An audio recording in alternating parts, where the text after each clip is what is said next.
Борьба с огнем, конечно, занимает очень много физических сил. И немаловажным фактором является питание. Хорошее, вкусное питание. Вот сейчас мы стали свидетелями того, что по лагерям, вот, например, в этом лагере находится более 30 человек, сейчас они все находятся на пожаре. Разводится горячее питание, то есть первое, второе, готовится это в столовой Магарас, а также мучные изделия готовят повара детского сада. Вот. И, конечно, непосредственно в самих лагерях базовых у добровольцев, у огнеборцев находится определенное количество запаса еды, например, тушенка, питьевая вода и так далее. Ну а вот ежедневно горячее питание подвозится в лагеря.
Если вы смотрели вчерашний выпуск, то он был посвящен встречному огню.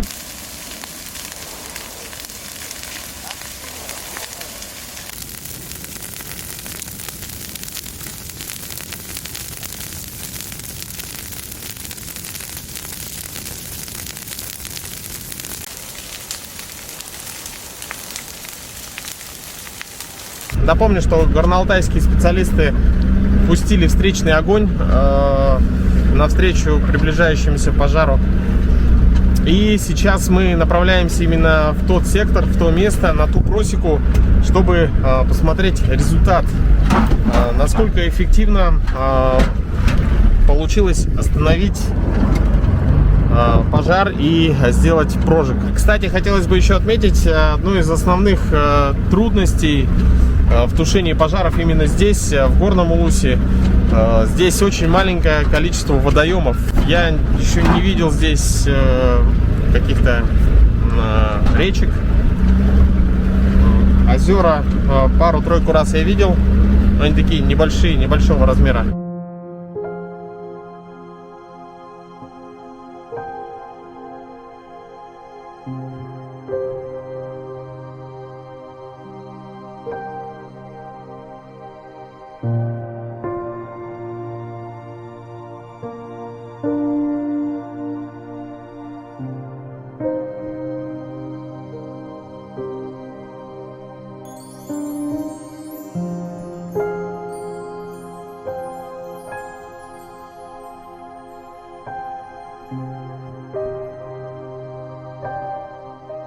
Друзья, мы сейчас находимся в том месте, где вчера запустили встречный огонь в ту сторону.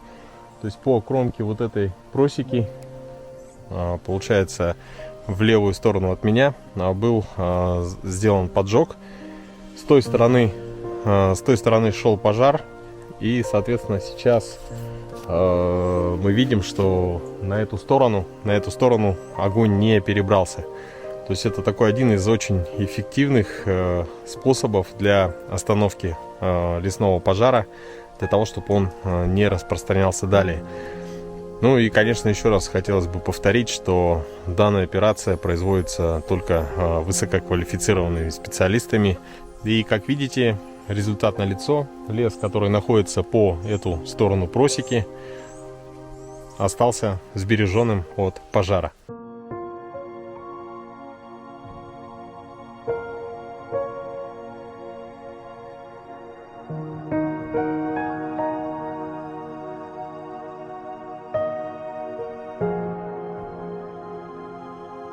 Почему для того, чтобы люди обратили внимание на природу, нужны пожары, катаклизмы или стихийные бедствия?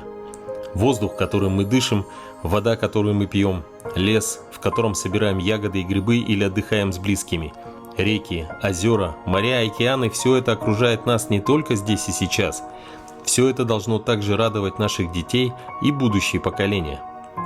Во время съемок с дрона мы заметили на озере утку.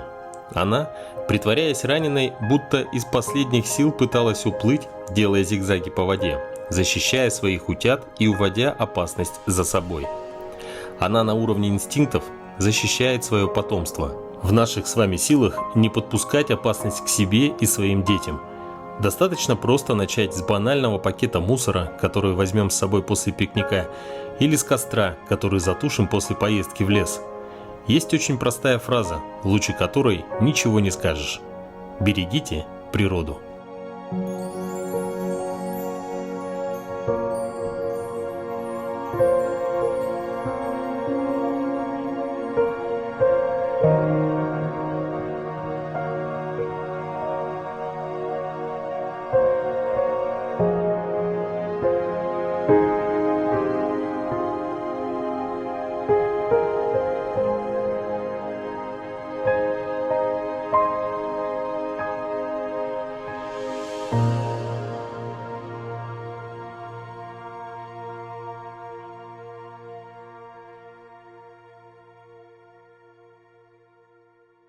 Наряду с огнеборцами и добровольцами лесной пожар тушат также и местные жители.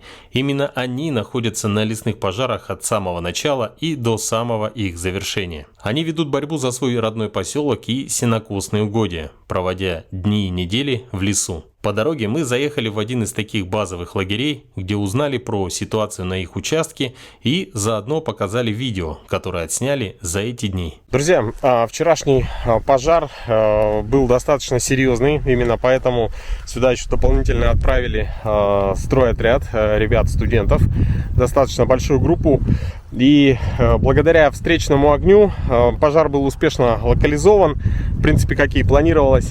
Поэтому сегодня такой более-менее спокойный день в этом секторе.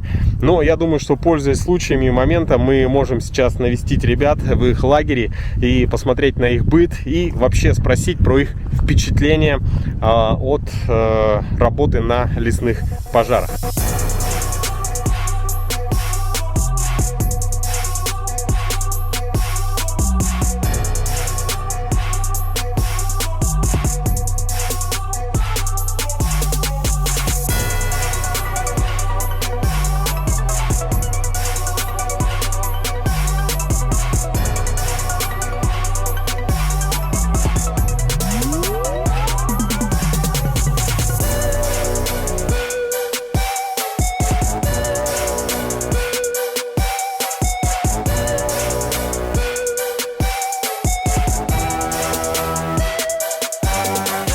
Вчера мы сюда приехали где-то в 10:30 утра, и нам провели инструктаж, выдали немного провизии, некоторую экипировку, которую мы не получили именно у себя, и отправили вот сюда, в Горный Улус. Нужно было патрулировать часть, полтора километра в ту сторону, для того, чтобы обнаруживать, есть ли огонь вблизи или нет. Там уже был вырыт вот такой вот ров, и задача наша была, чтобы огонь с одной стороны не перекинулся на другую сторону. После чего приехал КАМАЗ с несколькими людьми, которые нам выдали снарягу по типу ранцев, в котором была вода, и сказали, что сейчас они будут поджигать лес, чтобы устроить встречный огонь.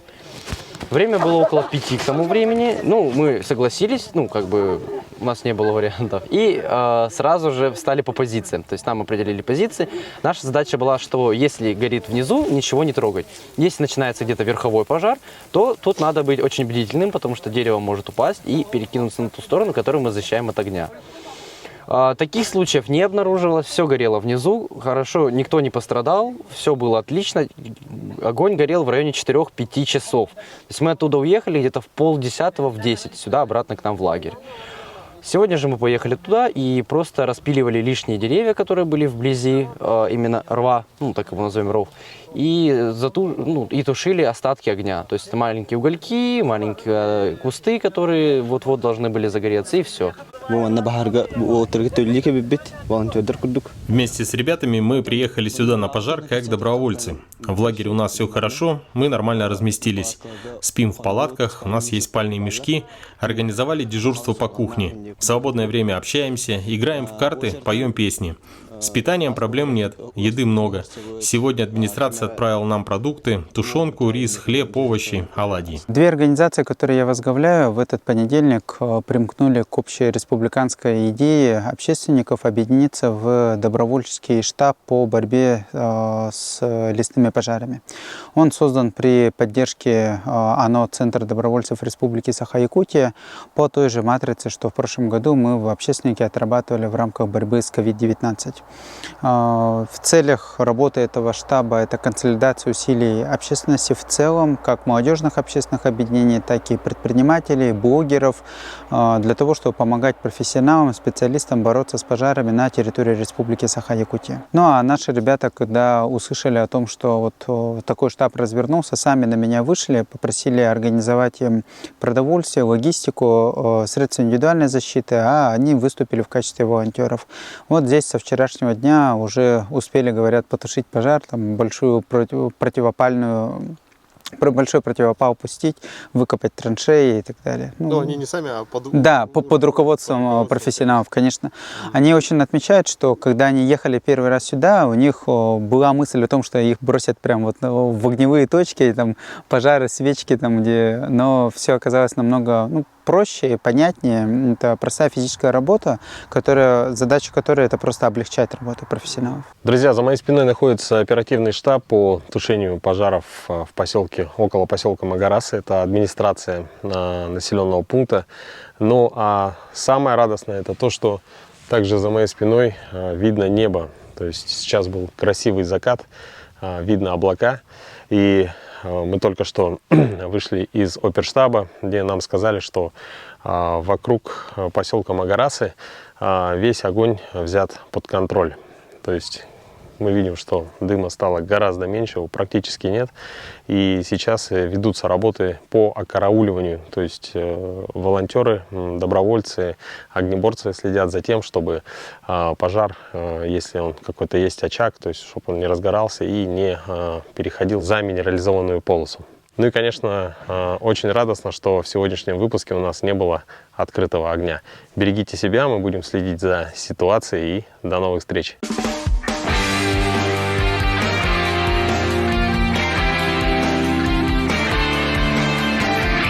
Испытано на себе.